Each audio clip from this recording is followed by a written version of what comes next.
There was a room that was locked and you couldn't go in, and in that room my uncle had equipment.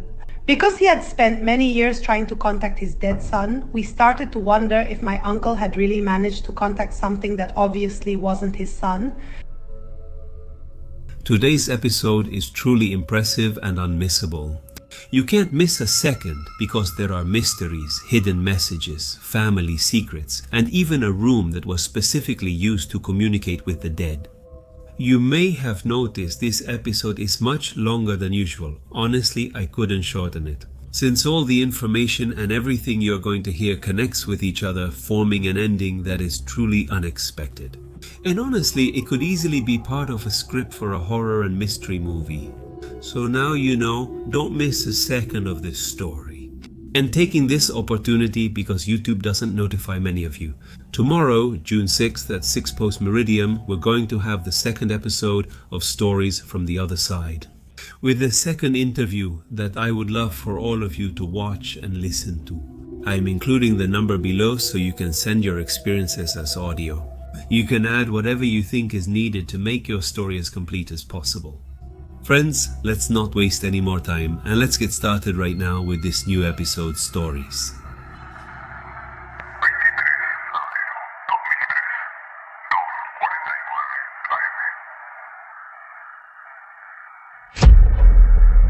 Well, this story begins in Berisso. I had an uncle by marriage who was married to one of my mom's sisters, and he was Russian. They had come with his sister as children to Berisso, the immigrants' provincial capital.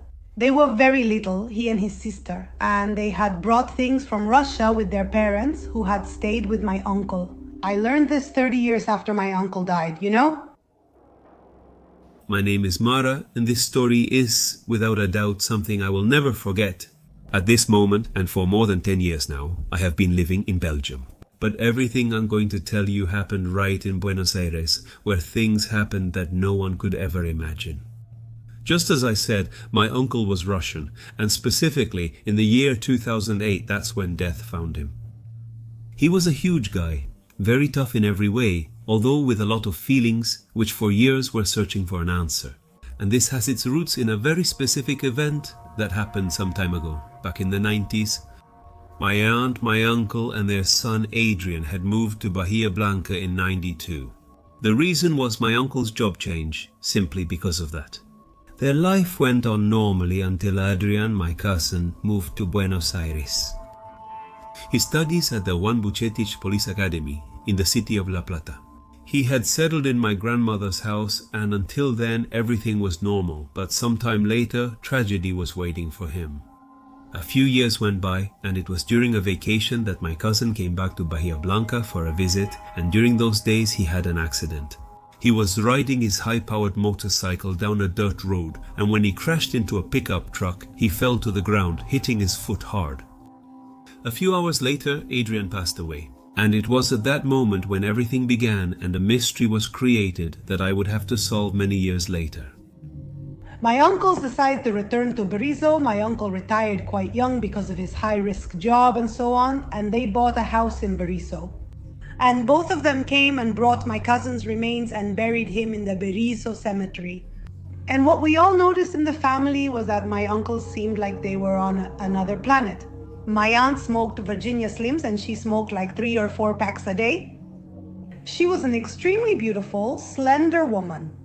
She had reached 200 kilos, couldn't walk, had diabetes, and really let herself go. They were overwhelmed. But I'm telling you, 20 years after my cousin's death, were they still like this?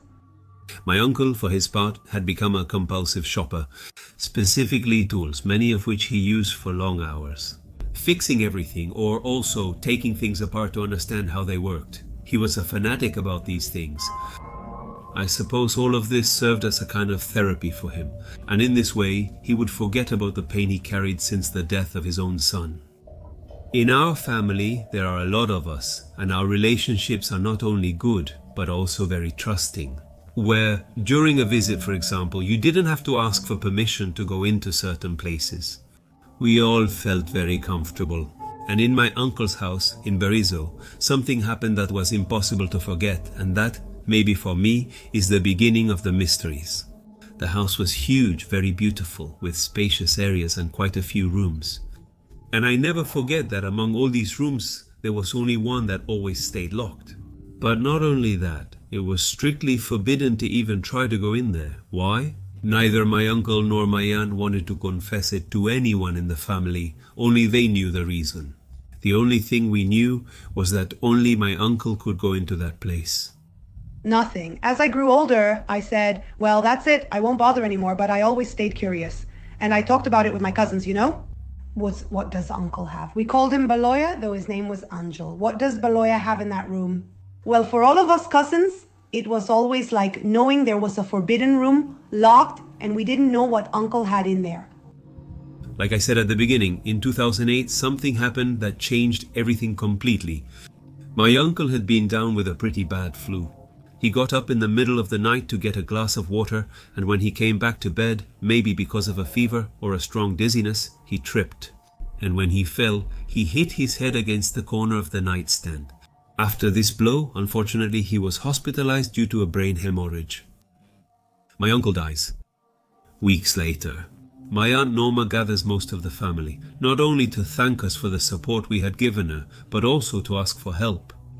She wanted to get rid of most or almost all of my uncle's things, probably because each reminded her of him and it hurt. And that's how everyone helped out with what they could, and all the things were taken out, especially the tools. My dad helped sell many of them little by little, and my aunt, at least I got my money back. In my case, my aunt, knowing that I'm a fan of reading, offered me books, lots of books. And this was great news for me because I took absolutely everything. I asked my cousin Lorena for help. My cousin comes over and we start taking out books. Among all the books we're taking out, we find a hidden box. It was behind some volumes of everything. They're really old, but very well preserved.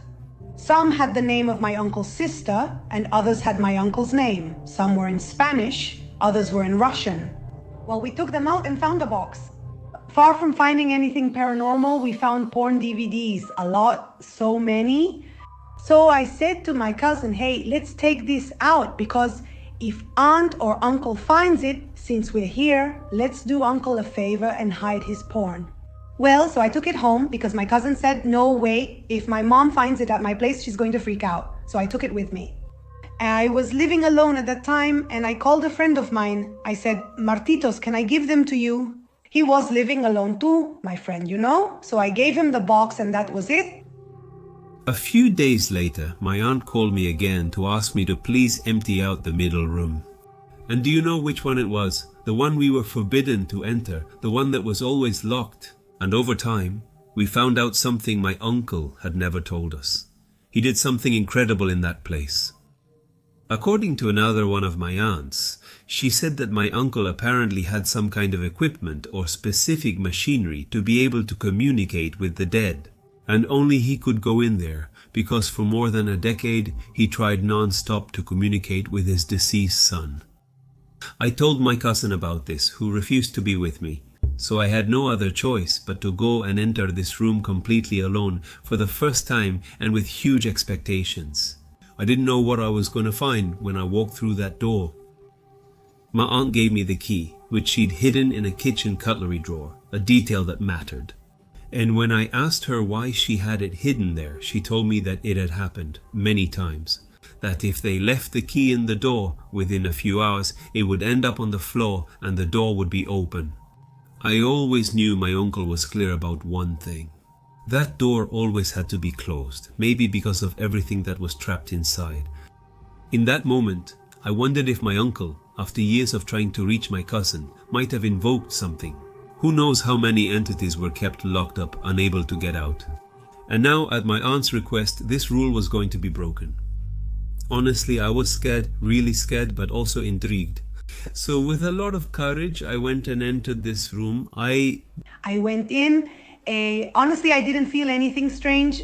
It just seemed like a regular room, you know, like when you have a room in an old house where you just take off your sneakers and leave them there. You take off a thumb and throw it on a chair. It didn't appear organized for any specific purpose. It just looked like a spot for random odds and ends.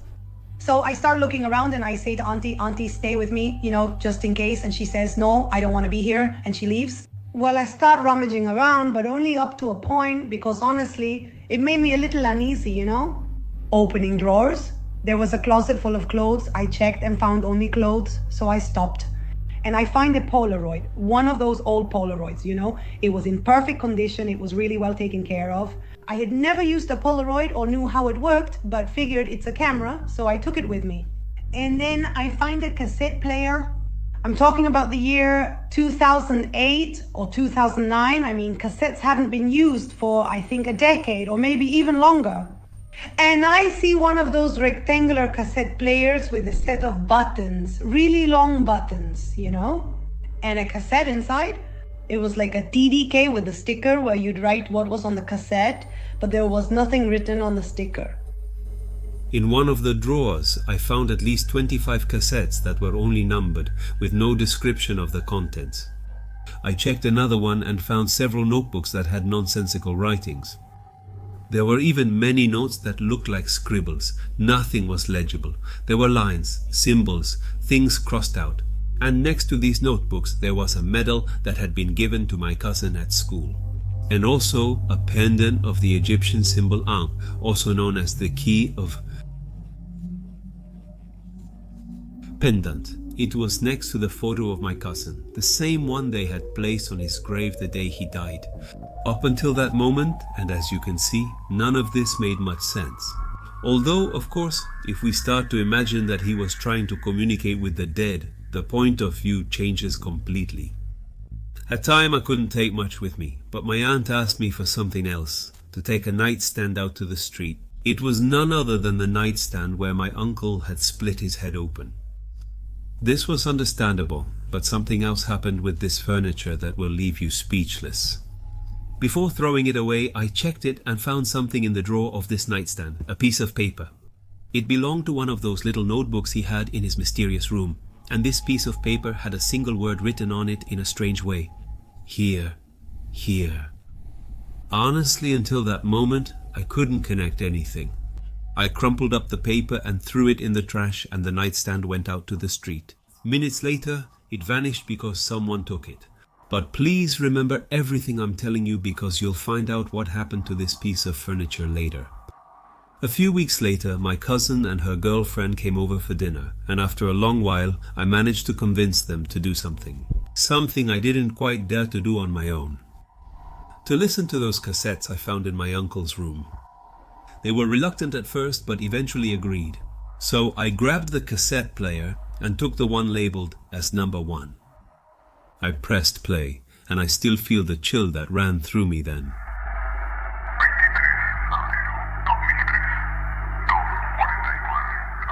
In the first few seconds, you could hear my uncle's voice saying, date and time, 2:50 in the morning. After that, you can hear him walking, opening the door, closing it and locking it. That is, he left the device inside this room, recording completely by itself.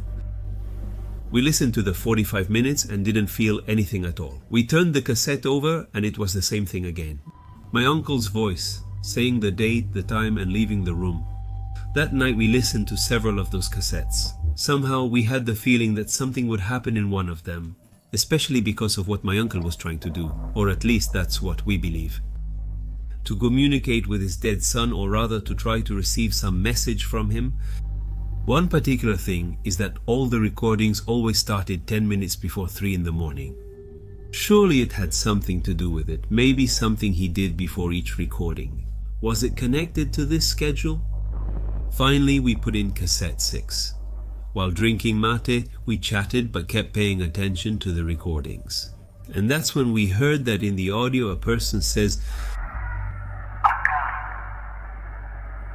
it wasn't a sound like someone speaking directly into the microphone. It was more like something metallic but very clear at the same time. And let's remember that during the previous 5 cassettes, the only sound was the ambient noise. You couldn't hear anything at all because it was even a room without windows. It was very intense for the 3 of us to hear this. We got scared, and for me, it was a bit more chilling. Because, if you remember, on the nightstand I found a piece of paper from one of the little notebooks that had exactly the same word written on it. And the question that arose then, My uncle finally reached my cousin, but it's unclear if it was actually my cousin who spoke. Well, my cousin and the girlfriend left. I was left alone in my apartment, feeling really scared. More than just scared, it was a feeling of not knowing what was going on. And also the fear that we might have brought something we shouldn't have touched. So the best thing I could have done was to grab the box with the cassettes, the recorder, the cassette player, and everything. I put everything I brought to my aunt's house in the bathroom. My bathroom had a lock for some reason, even though the door was fairly new and broken. I lived in a back apartment, and that's it.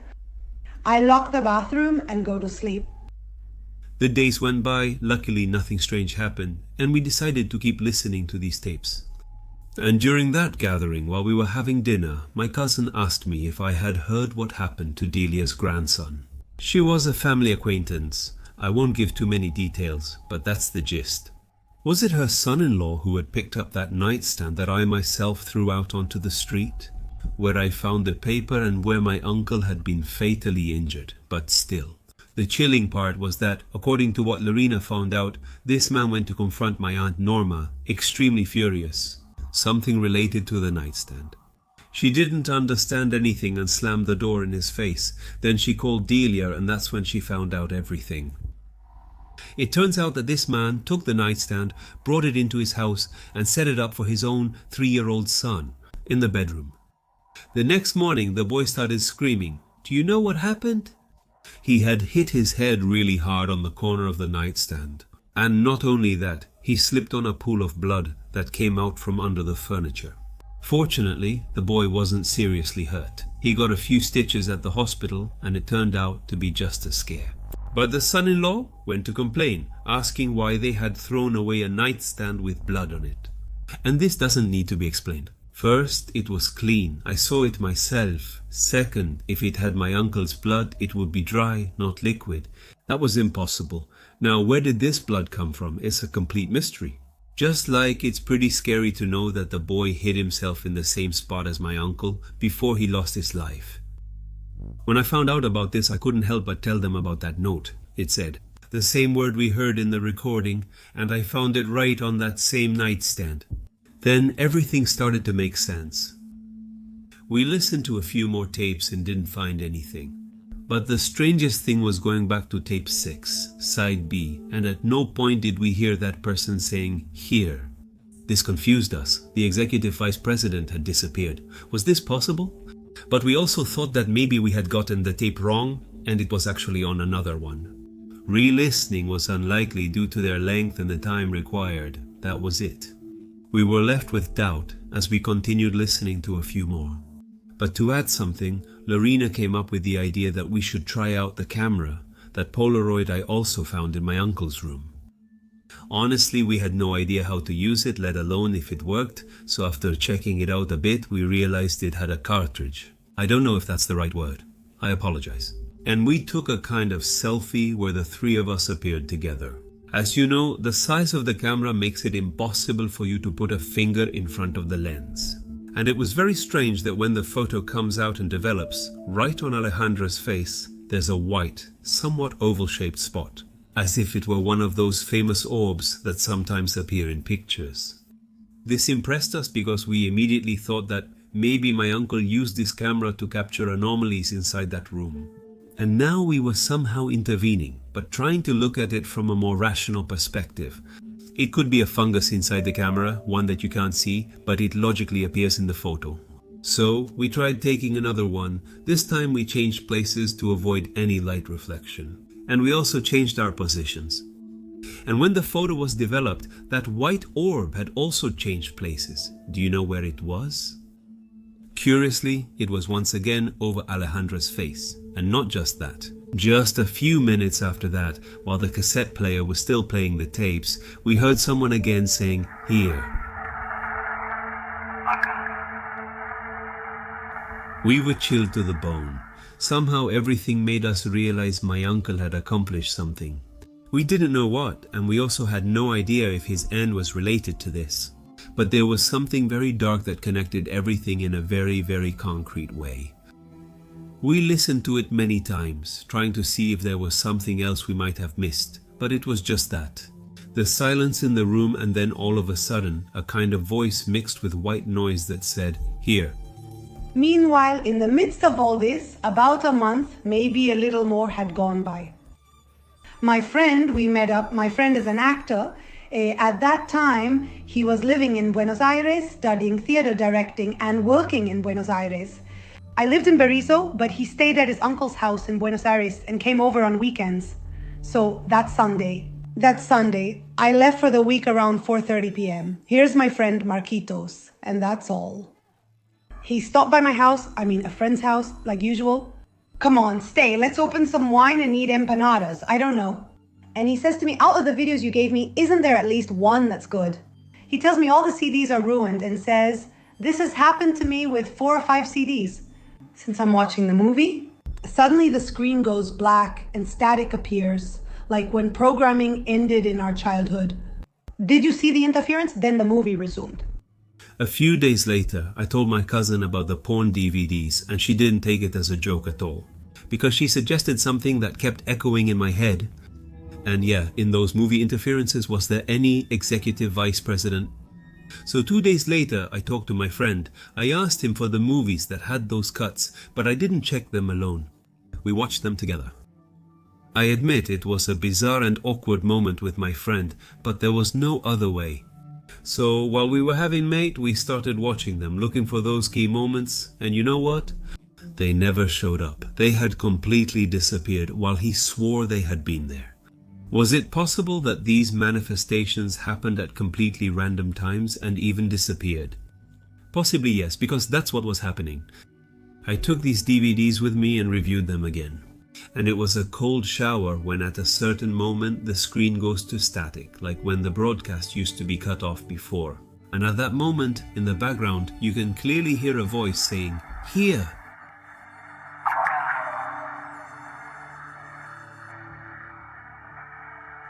I checked it again and it happened every single time.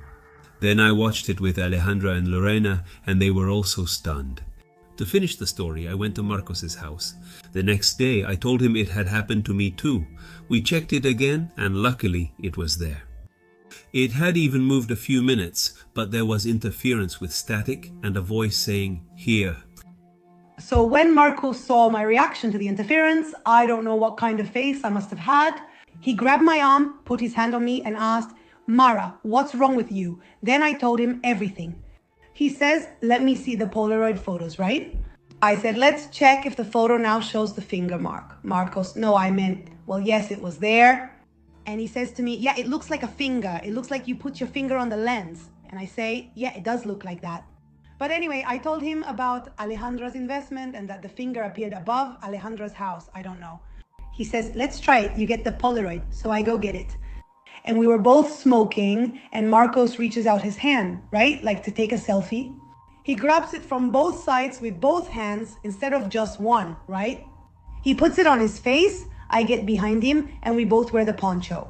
Then the picture comes out.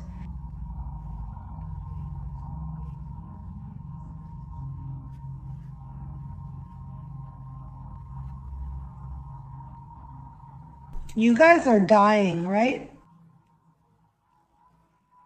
Going back, or is it not circular? None, order, none. But the cigarette smoke, I repeat, I don't know how to explain it. It looked, like when planes write messages in the sky, at first it's clear, then it starts to fade away. Well, something like that. And Marcos tells me, look, he says here, when he looks at it, no, I couldn't read it, I couldn't see it, but he told me, look, he says, "Don't you see this is the headquarters? This little thing here is the accent next to it." After this, with my friend Marcos, who was also in the group reflecting on everything happening, he suggests not only reviewing the videos one by one, where we found that same interference several times, but also checking the books, something I hadn't touched until that moment. We looked at them one by one, and after losing many hours, we found something written on a page in only one of them.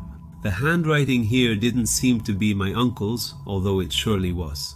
But the question at that moment was why it was written there, and what this word represented in everything that was happening. It was a mystery. The truth is that 3 months later, my aunt died. I repeat, my aunt didn't take care of herself.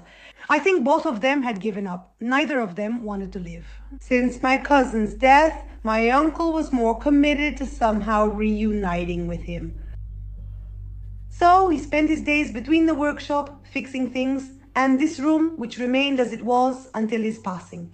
But my aunt didn't have that, so I'm telling you, she had gained weight, she smoked Virginia slings like crazy, she was diabetic all the time, she was young, I think she died at 65, but her death wasn't something that really surprised us because we honestly felt that she had started to let herself die ever since she lost her son.